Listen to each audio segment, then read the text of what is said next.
Hi guys, what's up? Bienvenue dans un nouvel épisode de Camille's Outline. Moi c'est Camille, on va passer les prochaines minutes ensemble. Et l'épisode d'aujourd'hui, c'est un épisode un peu spécial parce que c'est le 103e épisode. Alors je sais, les gens normalement ils vont fêter leur 100e épisode, mais moi c'est le 103, tout simplement parce que le 103, le 3 c'est mon chiffre préféré. On est 3 enfants, c'est tout. J'allais trouver plus de trucs. Non mais en vrai, je sais pas pourquoi, mais le 3 ça a toujours été un truc qui m'a marqué. Genre quand j'étais petite, je préférais Lucas dans Les Frères Scott plutôt que Nathan, donc c'était chiffre 3. Aujourd'hui je réalise que c'est Nathan, t'inquiète, j'ai réalisé. Mais bref, il y avait plein de 3 un peu partout et tout, donc vraiment 3 c'est mon chiffre préféré.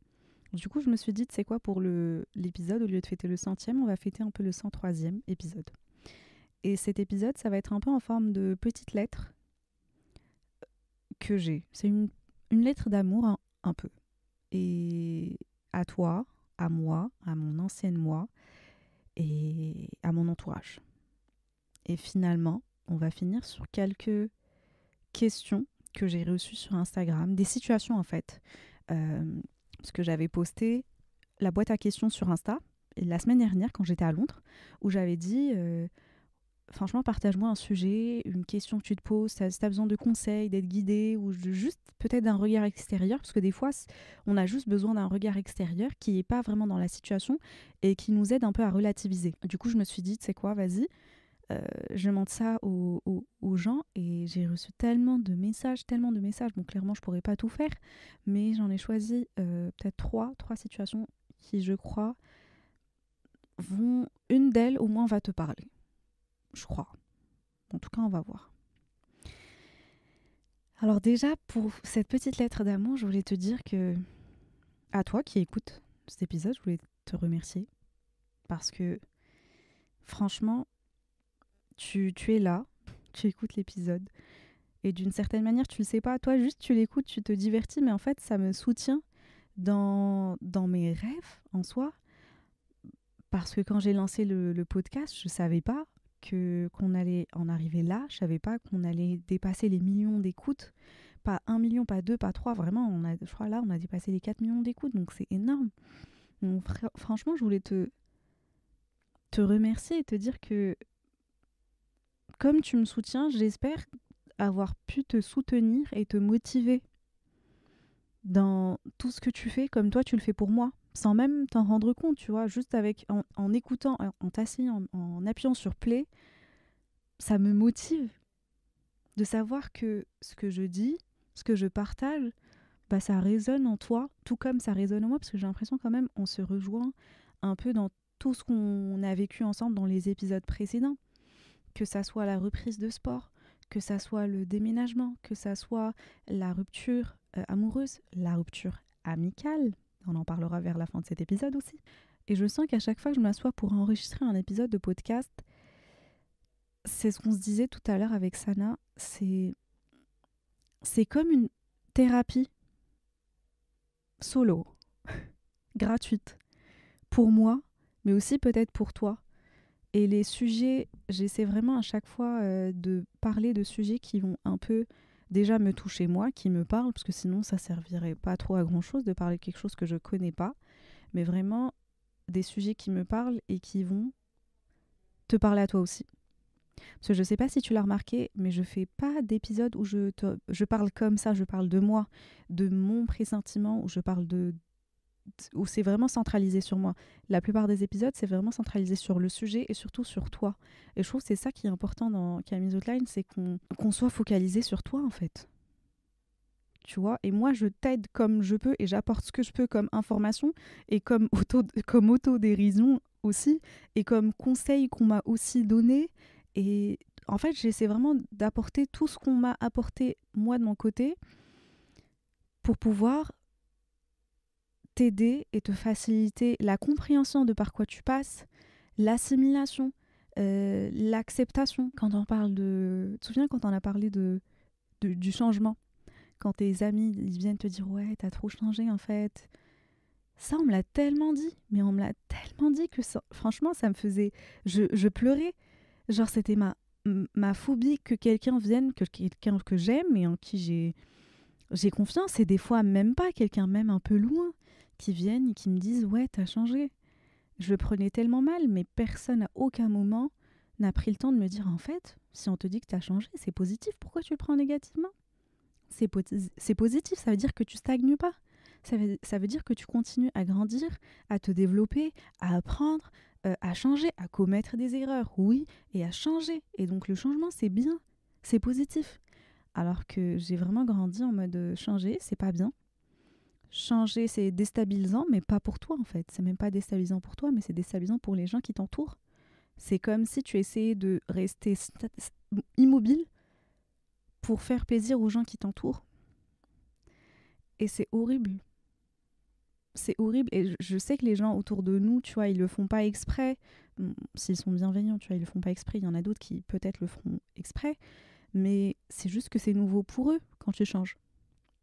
Et c'est pas forcément le changement. Les gens en n'aiment pas le changement. On se lasse vite, mais on n'aime pas le changement. Donc c'est très spécial. Cette lettre d'amour, je voulais déjà te dire merci à toi d'être là, de vivre avec moi ce qu'on vit tous les deux, de comprendre ce par quoi je passe et de m'estimer capable de comprendre juste un peu de ce que toi tu es en train de vivre et juste un peu relate nos deux histoires. Donc pour moi, on est un peu liés. Ça fait un peu peur. La deuxième partie de cette lettre, je voulais l'adresser un peu, toujours à toi, mais aussi à la moi d'il y a 3 ans, avant de lancer Camille's Outline. Parce que quand je me suis dit, vas-y, je lance le podcast, c'était vraiment avant le début parce que là, du coup, il y a pas mal de gens qui sont en train de lancer les podcasts et tout, et c'est tellement beau de se tourner vers un format qui est tellement plus cool, et où il y a juste, tu entends les gens parler et tout, des fois, tu as de la vidéo aussi, mais c'est un format plus posé et tout. Mais il y a 3 ans, je te cache pas que jamais je me serais dit que je ferais des projets aussi cool, que je parlerai à des personnes aussi intéressantes et aussi cool. Genre là, je viens de finir d'enregistrer avec Sananas. Et l'épisode, il sort la semaine prochaine. Et le sujet, il est tellement cool. Et on a parlé... En fait, ça te permet vraiment de créer des liens que tu peux pas forcément créer sous d'autres formats. Tu vois, genre là, on a passé 1h15 à parler. Donc, principalement parce que Sana était en retard. Mais c'est tellement... Je trouve que c'est tellement beau. Et si j'ai un truc à me dire à la moi d'il y a longtemps, il y a 3 ans, bah, je me dirais juste baisse pas les bras. Mais sache que ça va pas être facile. Sache que limite, c'est là où tu vas vraiment développer une vraie anxiété. C'est là où tu vas être le plus stressé. C'est là où tu vas donner plus de toi. Parce qu'on parle de sujets qui sont tellement deep que sans même t'en rendre compte, en choisissant ce sujet-là, tu vas ouvrir, tu vas réveiller des traumas, tu vas ouvrir des plaies, nombre de fois où j'ai chialé en enregistrant un épisode, mais toi-même tu sais, nombre de fois où soit tu m'as entendu en train de chialer, soit j'ai fait une pause parce que ça allait tellement pas, j'ai dû m'arrêter et chialer tranquillement, et après reprendre l'épisode. Mais franchement, j'ai envie de me dire quand même, sois prête, et tu vas kiffer, oui, mais c'est vraiment un grand travail à faire sur toi-même. Et sache que sans ce travail-là, bah, je ne serais pas la personne que je suis aujourd'hui. Parce que grâce à ces épisodes qui étaient une thérapie, vraiment comme une thérapie solo avec toi du coup, avec moi qui chialais dans mon salon, et grâce à ça, je suis ce que je suis aujourd'hui. Et je ne changerai rien à tout ça. Et ça, c'est une phrase que je dis pas vraiment légèrement, dans le sens où tout ce qui arrive pour une raison. Alors oui, je sais, des fois on est énervé, on est furieux, on est dépassé, on a le cœur brisé. On ne sait pas pourquoi tout ça arrive à nous alors que en fait, il y en a marre. J'ai vécu assez de trucs horribles, genre tu dis c'est bon, j'en ai marre. Quand est-ce que ça sera mon moment à moi? Quand est-ce que c'est bon, tout ça va s'arrêter? Et du coup, tu vois, on est vraiment dans le moment présent. Et c'est là où j'ai envie de te dire, c'est là où il y a un petit warning. Parce qu'on nous dit tout le temps, il faut être dans le moment présent. Mais en même temps, on te dit relativise et dis-toi que dans 5 ans, ça sera pas important. Donc en vrai, tu te dis, mais en fait, il faut que je sois où ici, là, tout de suite ou dans 5 ans. Et mais en fait, là, j'ai envie de te dire, tout va dépendre de la situation. Parce que si tu vis quelque chose de tellement beau, tellement... Ton cœur, il est tellement rempli, tu es tellement bien avec toi-même, là, vis le moment présent.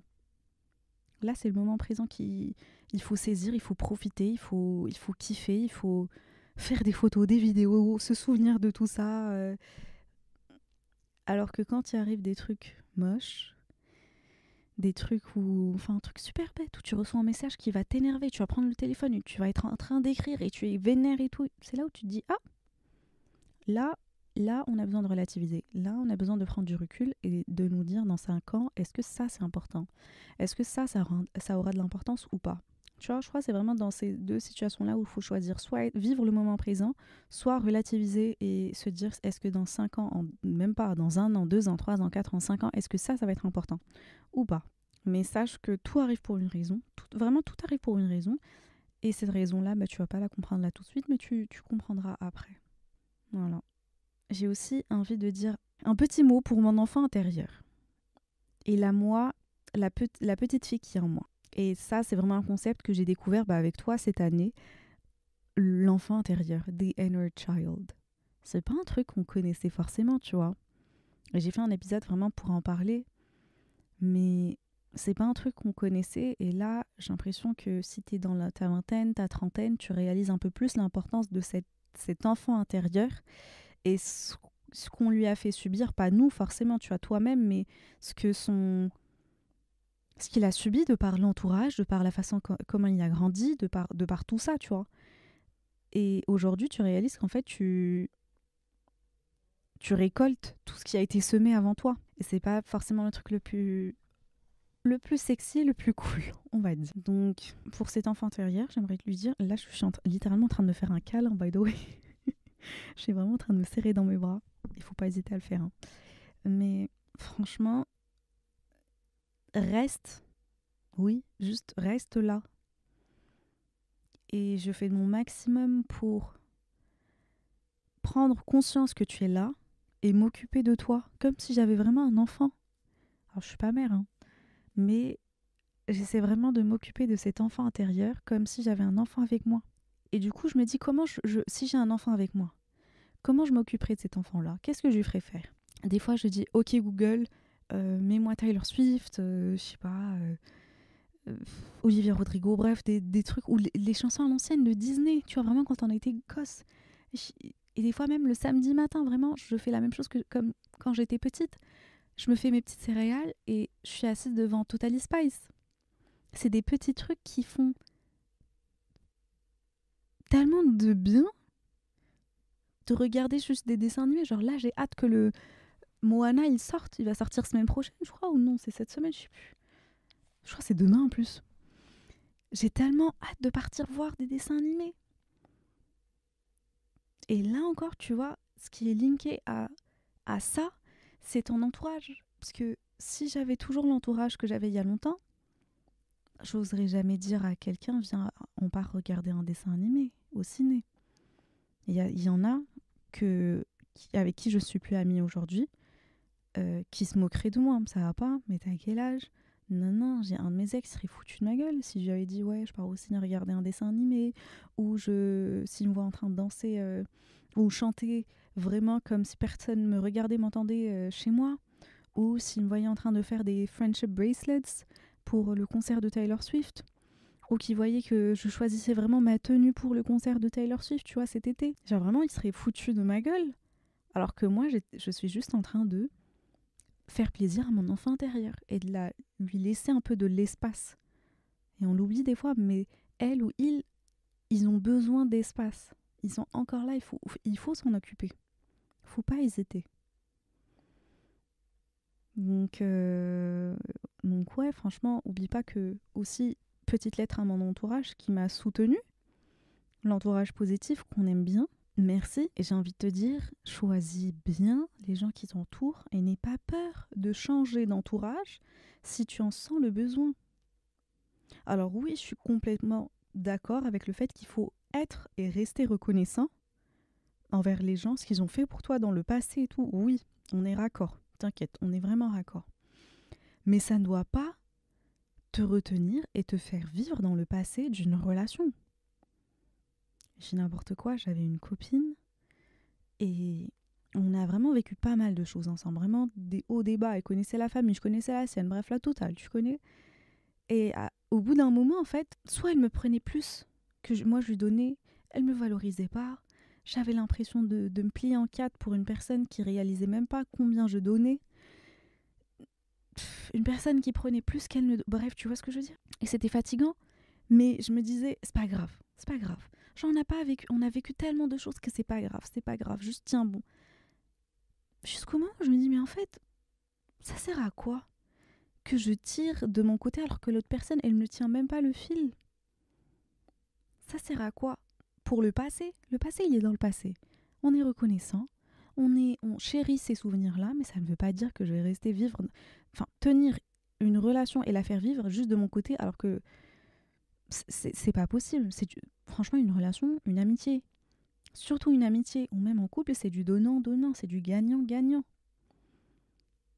Donc c'est ok de perdre des amis, c'est ok de dire non, c'est ok d'être égoïste, et c'est surtout ok de dire merci et de passer à autre chose. On est toujours reconnaissant, tu oublies pas tout ça. Mais c'est pas le passé qui va faire vivre le présent et le futur. À un moment, faut penser à soi, faut être égoïste. Égoïste, c'est bien. Penser à soi, c'est bien. Surtout si t'as grandi en pensant à tout le monde. Et bizarrement, quand tu penses à tout le monde, on pense rarement à toi. Parce que c'est tout un... Comment t'expliquer? C'est tout un énorme truc à déconstruire, sur lequel je travaille encore. Et les gens, ils vont pas forcément aimer. Hein. Que ça soit tes amis, les amis que tu as toujours, ta famille, ils vont pas forcément aimer. Mais tu sais qui va aimer? Toi, tu vas passer plus de temps de qualité avec toi. Tu vas te faire plus plaisir à toi. Tu vas te mettre plus en avant toi. Ton enfant intérieur, il sera content ou elle sera contente. Tes prochaines relations, tu auras plus de temps, plus d'espace. Donc franchement, n'hésite pas à être égoïste. Et dernier petit mot avant de passer aux 3 messages que j'ai reçus. Genre la dernière lettre, la dernière partie de cette lettre, bah, ce sera à moi. Pour me dire bravo. Pour... J'ai envie de chialer, tu vois, ça fait ça. Non, franchement, j'ai envie de me dire bravo parce que c'est... Franchement, je prends tellement pas de recul que je réalise pas. Et c'est qu'à travers les yeux des gens que je prends le temps de réaliser. Et j'arrête pas de minimiser tout le temps. Donc je travaille toujours vraiment dessus pour ne pas minimiser. Mais en même temps, ça va jamais me monter à la tête. Vu que je minimise tout le temps. Mais juste bravo. Je me fais une petite tape sur l'épaule. Un bisou sur la main et un câlin. On est là et on va continuer. Et franchement, je le dis, je le redis, j'ai de la chance de t'avoir toi déjà avec moi. Parce que le soutien que tu m'apportes, c'est vraiment tout petit, enfin, par rapport au soutien que je pense t'apporter aussi. Donc en tout cas, voilà. Et maintenant, pour passer aux 3 Et maintenant, pour passer aux 3 petits messages que j'ai reçus. Je te lis le premier. Le premier, franchement, je me suis sentie tellement... Ça m'a tellement parlé que j'étais en mode... Qui envoyait? C'est pas un faux compte qui est de moi-même, somnambule, qui envoyait ce message, mais... Ça dit... Je dirai pas le prénom. C'est anonyme. Le message dit: je ne suis jamais satisfaite de ma vie. Je me dis que je peux toujours faire plus ou faire mieux.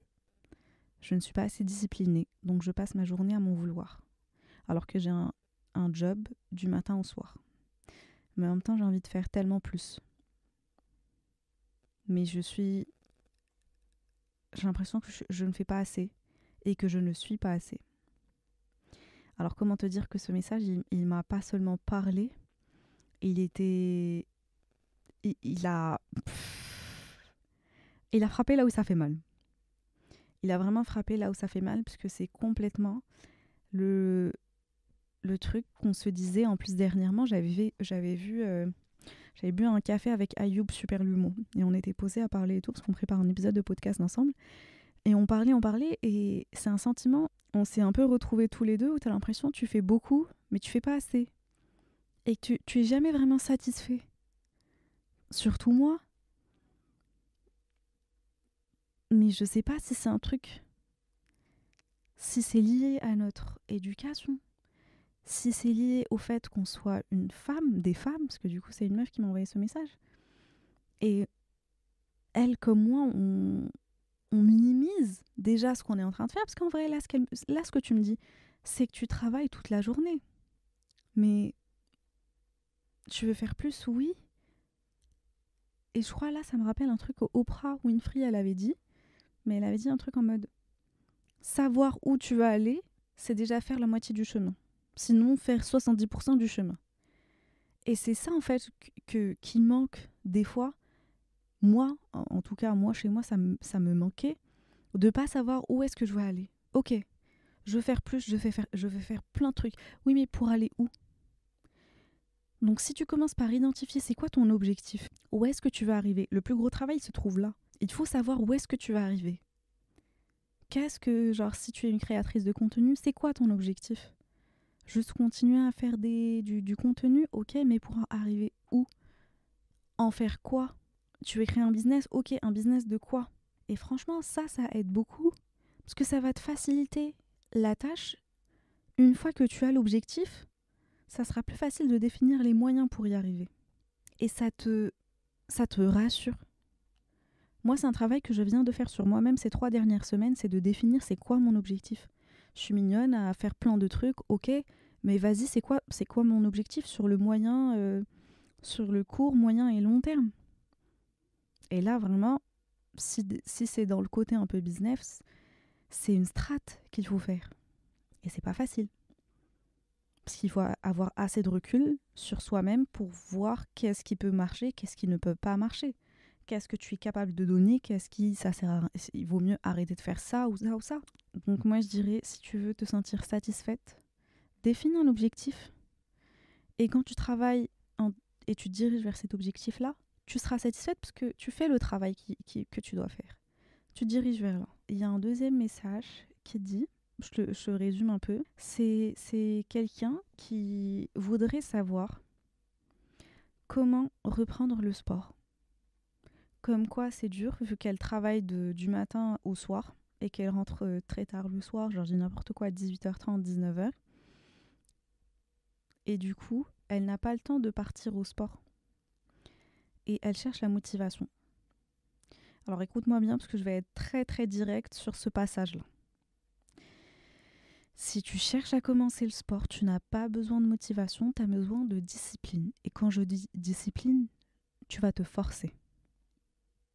Je vais pas te mentir et te dire oui, c'est juste un travail à faire, c'est une motivation qu'il faut travailler sur. Non.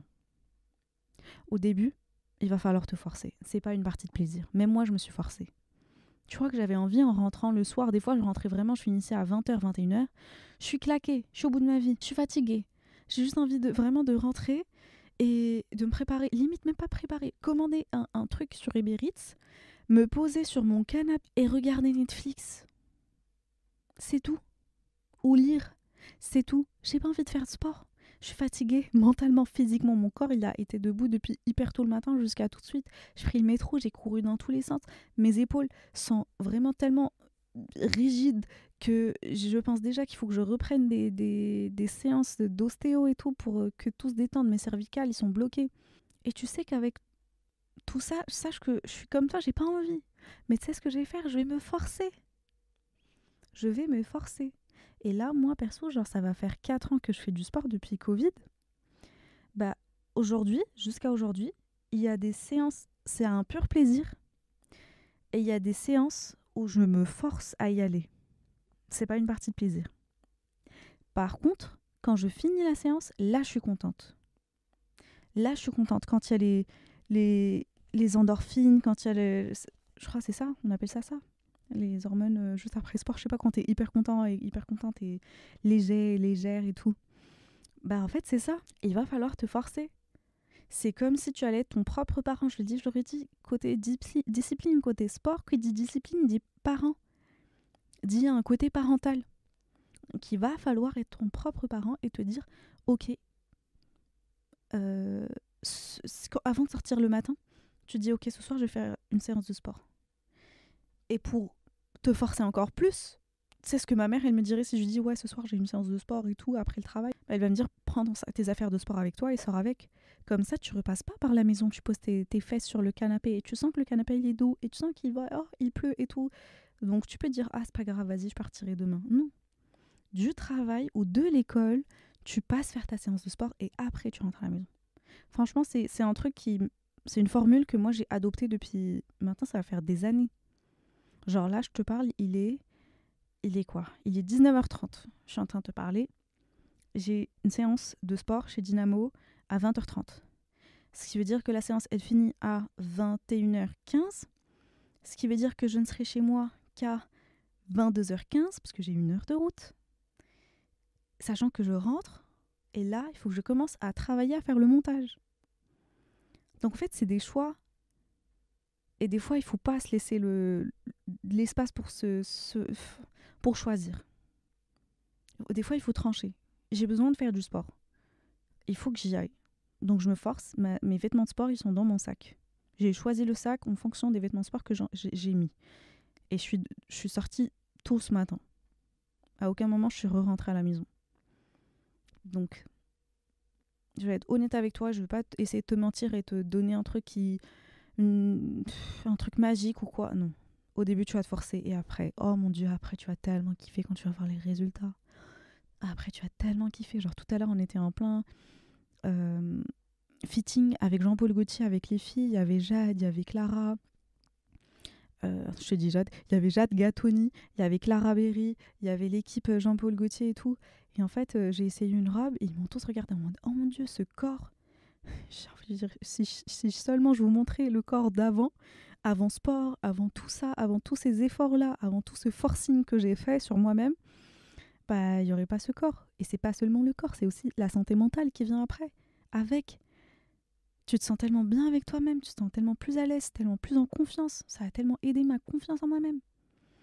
Donc ma biche, force tour. Voilà. Et le dernier petit message qui fait un peu plus mal, parce que ça me parle beaucoup plus dernièrement, j'ai envie de te dire, bah, c'est la rupture amicale. Parce qu'il y a un message qui disait qu'elle était en pleine rupture amicale, vu que maintenant, elle a commencé à sortir avec un mec. Et en fait, depuis qu'elle est avec lui, ses copines, elles sont, j'ai envie de dire, jalouses, mais en même temps, elles lui en veulent de plus passer autant de temps avec elle. Ce qui est complètement compréhensible, mais des deux côtés. Dans le sens où, imagine que t'entends, c'est comme un camembert. Donc il est divisé avec études ou travail, amis, relations amoureuses. Si tu en as pas, donc il n'y a pas dans ce camembert relations amoureuses. Il y a sport, il y a shopping, il y a voyage, il y a loisirs, il y a bref, tout ce que tu... Et quand il y a un nouveau facteur comme un mec ou une meuf, une relation amoureuse qui va venir dans ce camembert, il faut lui faire de la place. Il faut lui faire la place. Et pour lui faire cette place-là, il faut prendre un peu de la place de quelqu'un d'autre ou d'un autre volet de ce camembert. Bah, notamment les sorties avec les copines ou les machins, tu vois, les petits voyages avec les copines. Vu que tu sortais qu'avec tes copines, tu faisais que des voyages avec tes copines, et maintenant que t'as un mec ou une meuf, bah du coup, les voyages, ça sera pas tous avec les amis. Là, ça va être un peu avec ton chéri ou ta chérie. Les sorties, bah, si on se voyait, genre j'ai 3 soirées ou 4 soirées de libre au cours de la semaine. Avant, c'était 4 soirées qu'avec les filles et les potes. Bah là, ça va être 2. Et du coup, c'est normal qu'elles le prennent mal. Mais c'est aussi normal pour toi d'apprendre à faire vivre cette relation. Surtout si tu aimes, si tu es contente, si ça t'apporte beaucoup. Il faut prendre le temps de la faire vivre. Et aussi, j'ai envie de te dire, ce qui est important et qu'on ne prend pas forcément le temps de faire, c'est d'en parler. Parce que tes copines, par exemple, moi franchement je suis un peu passée par la même chose. Ces copines-là, si j'avais pris le temps de m'asseoir avec elles et de leur dire, les filles, maintenant j'ai un mec, et on se sait, j'ai pas tout le temps un mec dans ma vie. Donc ça c'est nouveau même pour moi, donc j'ai très peur. Donc de un, j'ai besoin de votre aide. Donc ça un peu, ça va les faire sentir importantes toujours dans ta vie. C'est-à-dire que tu les évinces pas, tu les enlèves pas. Au contraire, tu as besoin de leurs conseils. Tu leur dis, les filles, j'ai besoin de vos conseils, votre aide, dans le sens où là, c'est nouveau, donc j'ai envie que ça marche, parce que je l'aime beaucoup. Du coup, là, tu communiques, tu dis que tu aimes cette personne et tu l'apprécies. Peut-être tu l'aimes pas encore, tu n'as pas dit je t'aime, mais tu l'apprécies énormément et tu veux que ça marche. Donc là, ça demande des efforts. Donc tu leur dis, voilà, il y a ça et ça. Et en fait, tu leur parles. En fait, tout revient à la communication. Alors que si tu fais, comme moi j'ai déjà fait, on va pas se mentir, j'ai fait en mode, ah ok, bah elles tirent la tronche, elles sont pas contentes, bah tant pis. Bah, moi j'ai un chéri qui m'aime et ça se passe bien. Et j'ai envie de m'occuper de lui et lui s'occupe de moi, il me tire pas la gueule, bref, tu vois. Tout le tralala. Genre je leur en ai voulu de m'en vouloir. Et ça, c'est une réponse que j'ai appris quand j'étais petite, tu vois. Quand moi, j'étais en colère contre la personne, bah, la personne se mettait en colère contre moi parce que moi, j'étais en colère. C'est très bizarre, ok ? Mais c'est exactement ce qui est arrivé. Du coup, là, l'idée, ça va être un peu de... Comment te dire ? Bah, de juste leur parler. Si j'avais pris le temps d'asseoir ces copines-là, ces potes-là, leur dire, voilà, je l'aime. J'ai envie que ça marche, j'ai besoin de ton aide pour que tu m'aides, pour qu'on fasse marcher cette relation et tout, pour que tout se passe bien et tout. Donc si t'as des conseils, je prends.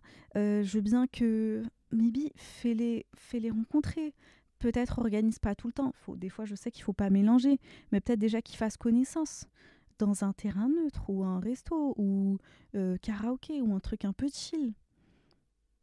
Qu'ils sachent qu'en fait, c'est pas une... Déjà qu'elles soient rassurées.